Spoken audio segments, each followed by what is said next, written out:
Perhaps it's because quality doesn't really matter as long as directors still bring in money for the big studios, but there are some prolific filmmakers working today who are mired in controversy every single time a new movie of theirs hits theaters, facing the ire of fans head-on in the hope of eventually winning them over.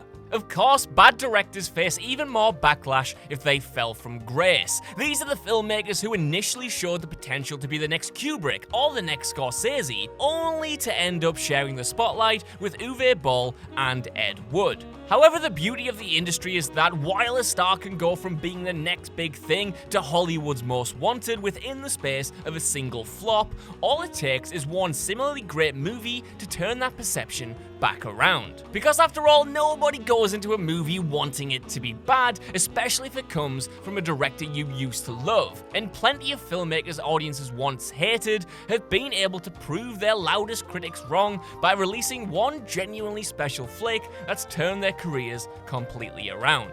I'm Josh from WhatCulture.com, and these are 5 movies that changed your mind about directors you hated. But before we begin, don't forget to subscribe to stay notified. Ding, ding, done. Number 5. Event Horizon. Specializing in video game adaptations, although he isn't that prolific, Paul W.S. Anderson has still gained a reputation for being one of the worst blockbuster filmmakers from the past couple of decades. His movies aren't offensively bad by any means, but he has a habit of taking adored properties like Resident Evil or the Alienverse Predator subseries and adapting them to meet his own unique, but usually pretty misguided vision. Even the one movie which people tend to agree is the best and the best video game film ever made, Mortal Kombat, is only really good in a B-movie sort of way. Event Horizon, on the other hand, is the one genuinely great entry in the director's filmography. Overlooked when it first hit theaters, the sci-fi horror has since been embraced as a genuine cult classic, acting as an incredibly tight mix of Hellraiser, Alien, and In the Mouth of Madness. Yeah, it's not exactly the most original movie, but its brand of body horror, as well as some deliciously pulpy performances from Sam Neill and the rest of the cast, prove that Anderson does have a spark that's tried and ultimately failed to shine through in each one of his other projects. Number 4. Phone Booth.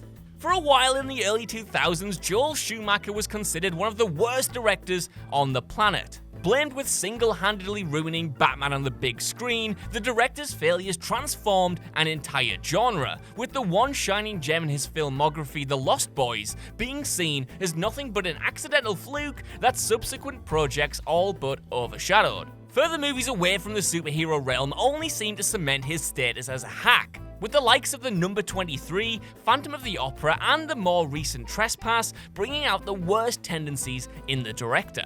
While that's the general consensus though, 2002's Phone Booth proved that the filmmaker did indeed bounce back after his disastrous final Batman flick. The tense, inventive thriller was a smash hit with both fans and critics, and acted as a jumping-off point for audiences to rediscover some of Schumacher's other similarly enjoyable entries in the genre, like Falling Down, 8mm, and A Time to Kill. Consequently, Schumacher has more than enough gems in his back catalogue to stop him from being a total write-off. Sure, he might be responsible for one of the worst comic book movies put to celluloid, but Phone Booth proved that his talents laid elsewhere anyway.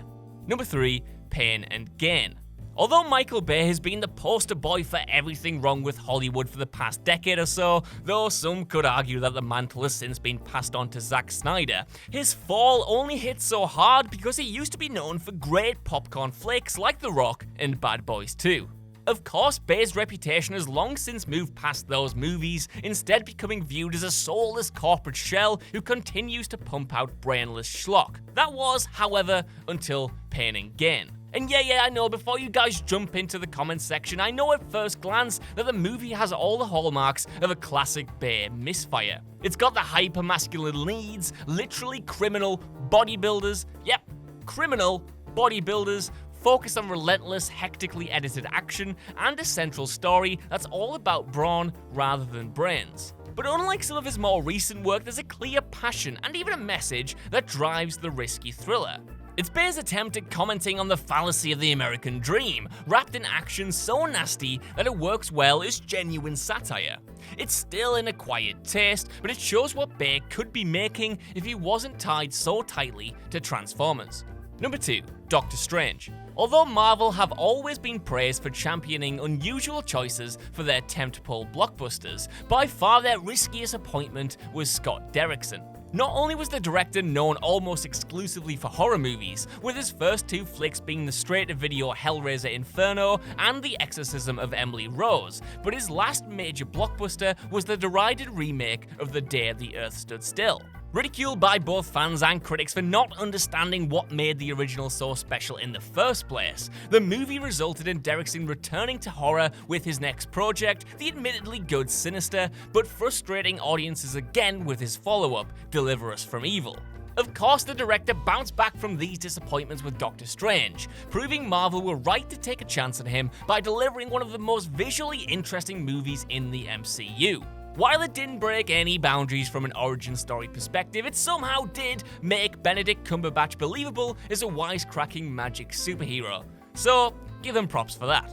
Number 1. Split. Once it got well into the 2010s, jokes about M. Night Shyamalan losing whatever creative spark that made many hail him as the next Spielberg had long since gotten old. By that point, it was like kicking a dead horse, with even his supposed back-to-basics horror The Visit seemingly making it clear that he'd never be relevant again. However, after a decade of crippling disappointments, Shyamalan did the unthinkable and not only won over fans, but the critics as well, with 2016's Split. More than an inventive horror in and of itself, the movie indicated that the director still had the ability to surprise, with it only being until the film was in theaters that audiences realized it was actually set in the world of 2000's cult classic Unbreakable. In that sense, then, the film was so good, it got audiences hyped for a franchise they'd probably never even heard of, with anticipation being higher than ever for this year's sequel, Glass. Whether Split was simply a fluke is yet to be seen, but it will always be remembered as the movie which, somehow, against all the odds, managed to single-handedly save Shyamalan's career.